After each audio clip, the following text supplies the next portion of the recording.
The wind did not merely blow across the desolate expanse of the Nihewan Basin.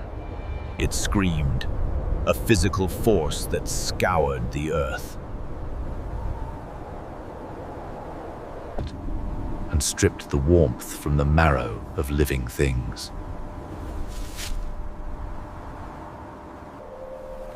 It was a brutal, grey afternoon in the depths of the early Pleistocene winter. 1,800,000 years ago.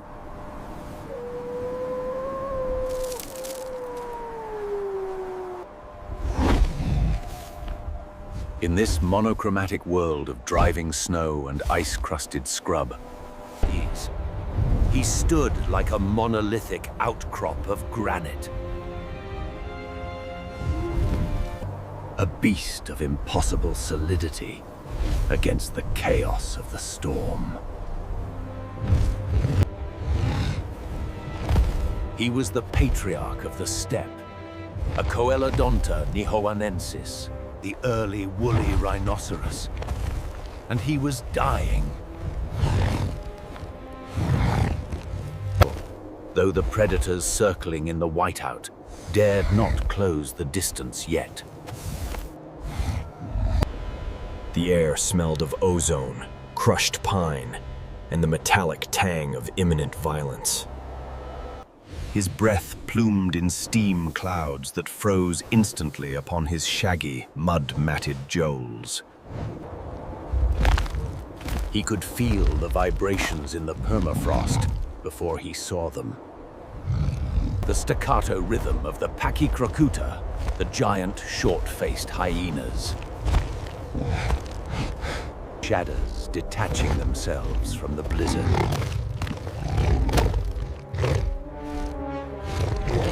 He lowered his head, a massive, muscular cantilever supporting. A horn that was less a weapon and more a shovel for the snow, now repurposed for war. There was no fear in the dull, obsidian eyes.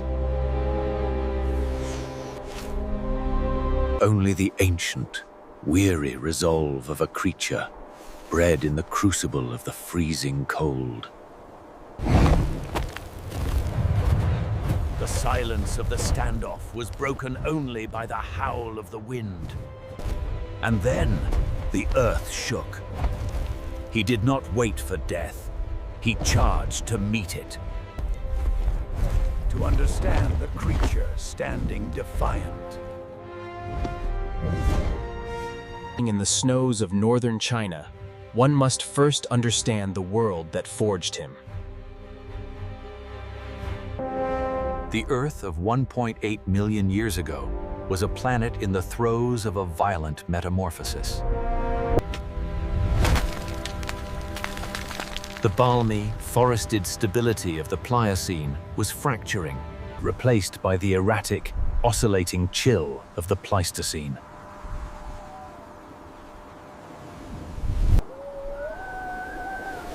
It was an era when the global thermostat broke, plunging the northern hemisphere into cyclical glaciations that locked water into ice and turned vast swathes of the planet into arid, freezing steppes. For decades, paleontologists looked to the high Arctic for the origins of the great megafauna. The mammoths and the woolly rhinos.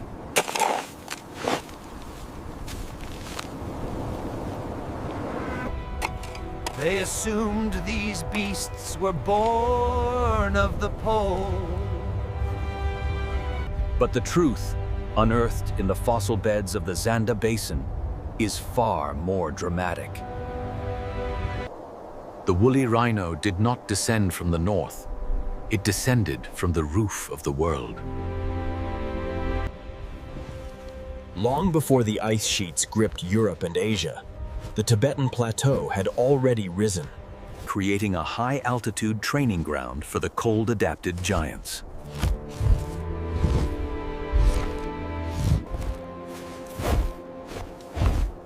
The ancestor of our protagonist was Coelodonta tibetana, a creature that roamed the Himalayas nearly 2 million years prior. While the rest of the world basked in warmth, these proto-rhinos were already evolving the thick, shaggy coats and the heavy, sloped bodies necessary to survive sub-zero temperatures.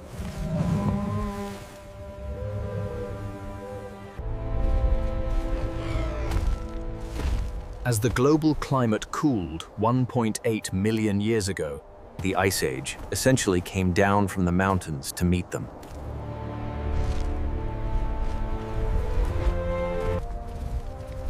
The descendants of these Tibetan giants, now the species Coelodonta nihowanensis, spilled out of the plateau and into the expanding steppes of northern China.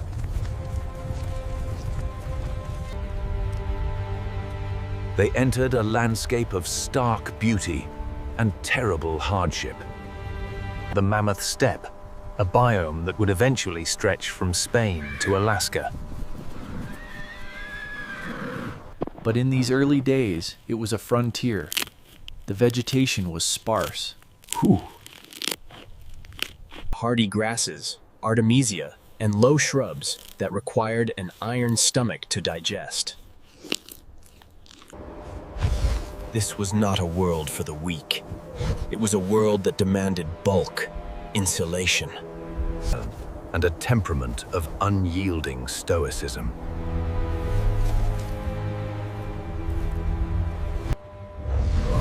The ascent of the woolly rhino was a triumph of biological engineering. Unlike their modern cousins in Africa or Sumatra, Who possessed skin-like armor plating, the Coelodonta developed a fortress of fur.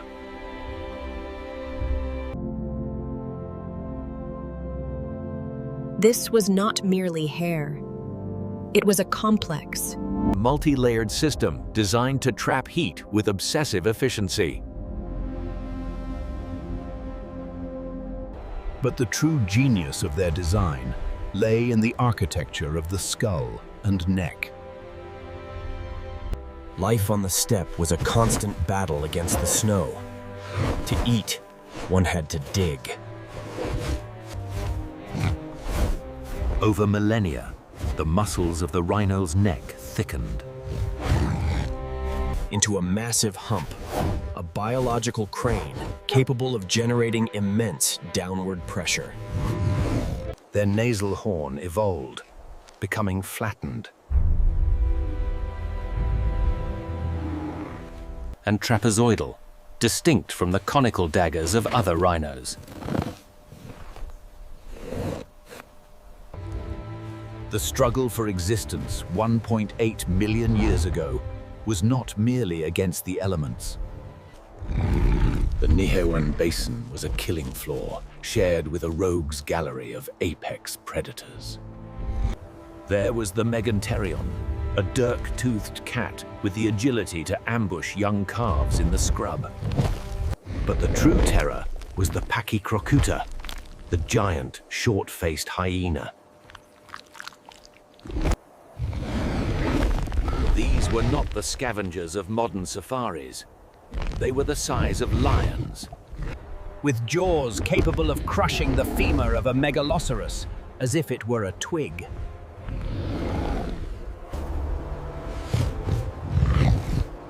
Our subject, the great bull of the basin, survived his youth through a combination of maternal ferocity and luck. He grew into a tank of muscle and bone, standing nearly 6 feet at the shoulder and weighing over 2 tons.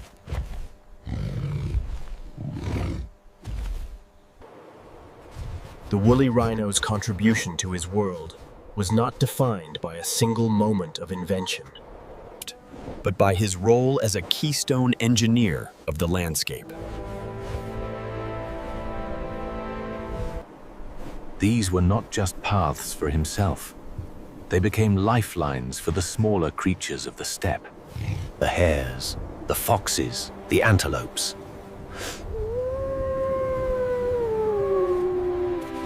Who followed in his wake to access the buried grass or travel without exhausting their energy.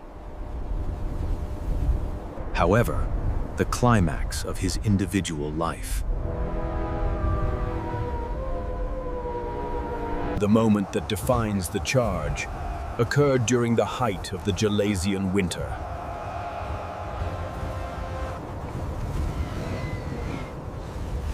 the herd, a loose aggregation of females and calves, and had been corralled into a box canyon by a sheer drop in temperature. And a blizzard of blinding intensity.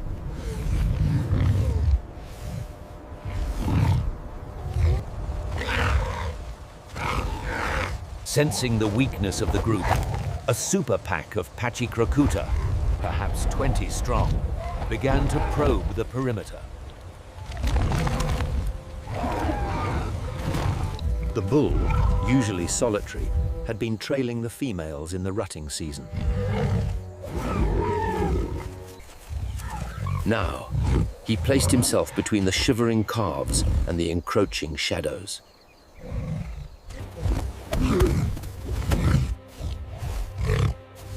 The hyenas were intelligent. They tested him, Nipping at his hocks, trying to turn him, to make him expose his flank. Then came the moment of truth. The alpha hyena, a scarred beast of immense proportions, signaled a coordinated rush. The pack surged. The rhino did not brace. He exploded.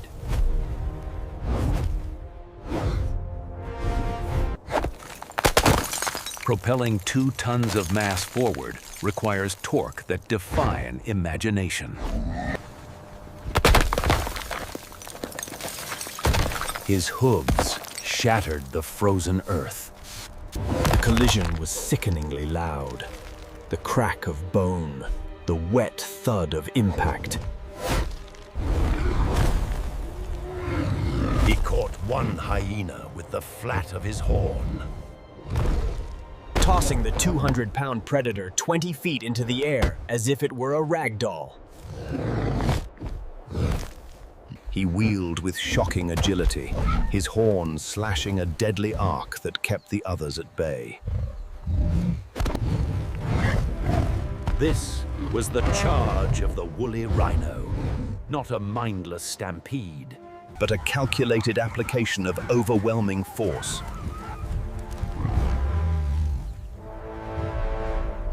The pack, faced with an unbreakable wall of fury, scattered into the white void.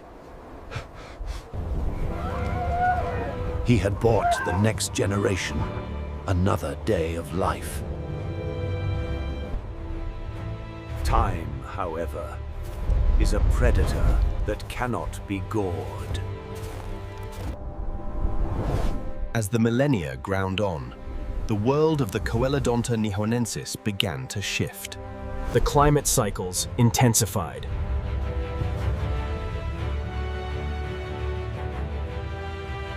Swinging more violently between freezing glacials and warmer interglacials.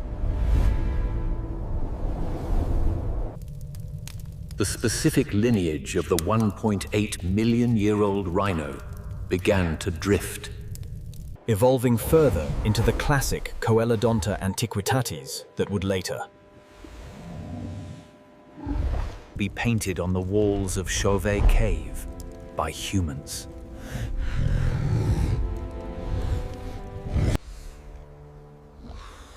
For the great bull of the Nihewan, the end came not from a predator, but from the teeth in his own mouth.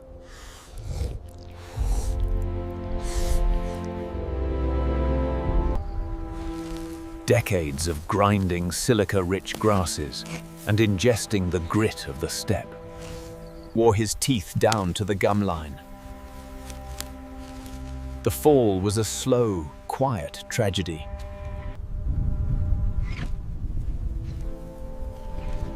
unable to chew the tough vegetation efficiently. He began to lose condition.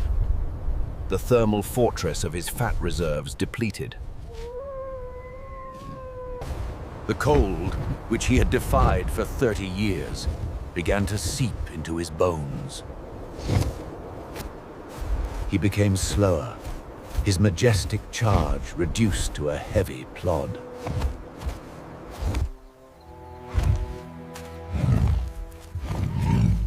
Eventually, he separated from the herd, Driven by an instinct to find a quiet place away from the wind. He found a ravine sheltered by a limestone overhang and laid his great head upon the snow. The blizzard buried him, preserving his bones in the lowest soil. A silent monument to a reign that had ended.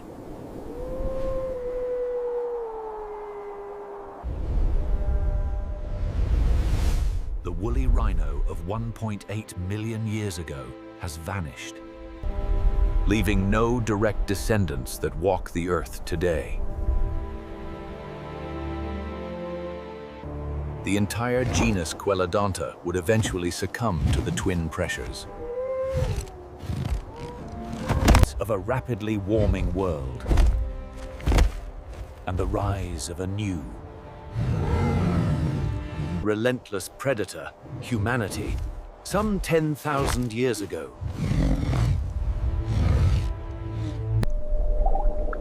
Yet, their legacy is etched into the very soil of the Northern Hemisphere.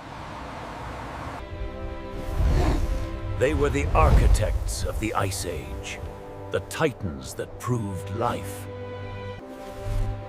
could not only survive, but thrive in the face of planetary hostility. When we find their skulls today, pulling them from the melting permafrost, Of Siberia or the dry gullies of China, we are not just looking at bone. We are looking at a map of resilience. The woolly rhino reminds us that the history Of adaptation, a saga of charging headlong into the storm.